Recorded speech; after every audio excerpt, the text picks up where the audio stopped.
Town Council again postpones a vote related to the West Barnstable shooting range. Council approves a request for funds to make repairs to Barnstable High School, and rabies baiting is set to begin next week in Barnstable. These stories and more on this episode of Barnstable Today. It's Friday, October 17th, 2014. I'm Sarah Mantle.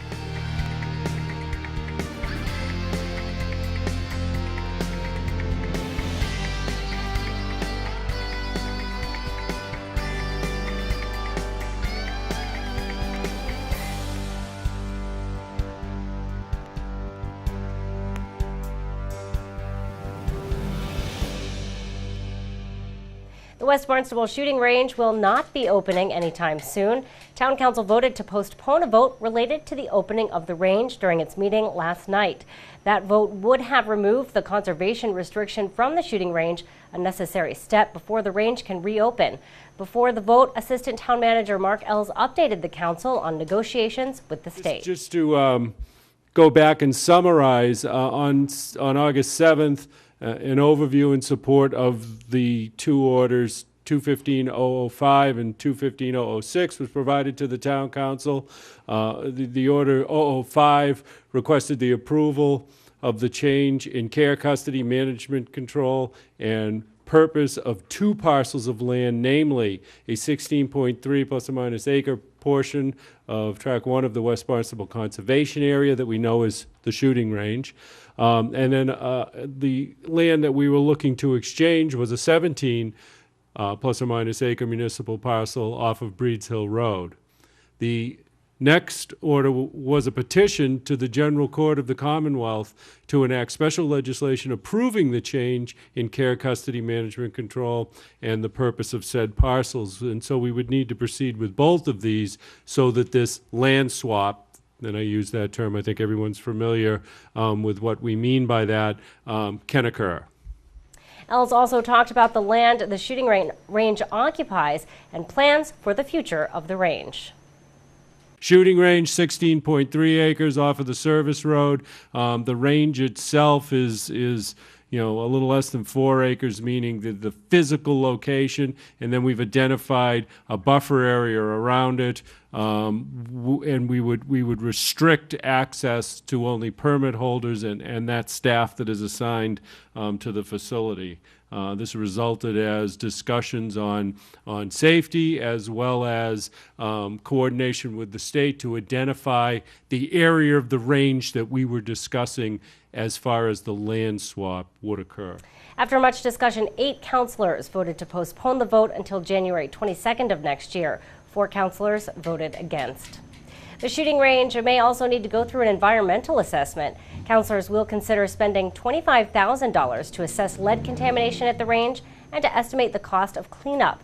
A public hearing will be held on that request during the November 6th Town Council meeting.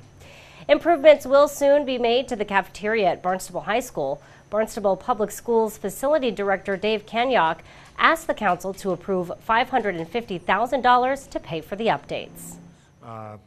Currently, we've noticed that we've had some damage in that building, and we're requesting some funding for the removal of existing windows and the exterior wall replacement. Current system is failing. We've had some long-term damage occurring there, and due to some improper installation of the windows, flashing, and wall components. The estimated repair costs for this project are $555,000. We'd fund this with an appropriation and transfer order of $132,000, and then $423,000 would be redirected from a previously approved capital project. And the council voted unanimously to approve that project. Town Council will write a letter of support for the YMCA Achievers Program. The program encourages at-risk youth to strive for high education and career goals. If instituted in Barnstable, the program would be held at the Hyannis Youth and Community Center. Town Councilor Jen Cullum urged the council to support the move. Okay, so I think everybody knows about this program by now. Last meeting, we voted through a new policy so that we could write letters of support for 501c3s seeking money because we cannot directly give to them. So this would be a vote that would allow us to write a letter of support for the YMCA Achievers Program, specifically that program, nothing else within the Y. And they would be able to include that in all of their application packages to whatever funding source they're looking for, should it be required or asked for. Sometimes it's not allowed to be in there. But I think it just shows that the municipality backs up the idea, that we think it's a good idea, and it kind of gives us a bargaining chip in our human services a little bit, since we don't have a budget for that anymore. Thank you. The council voted unanimously to write that letter of support for the Achievers Program. The Council on Aging talked about its work during last night's town council meeting. Chair Paul Curley says the board's priority will be to support the senior center.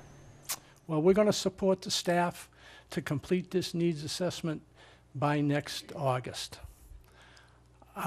We are going to support the staff in their Aging Mastery Program, which is a program they just started yesterday.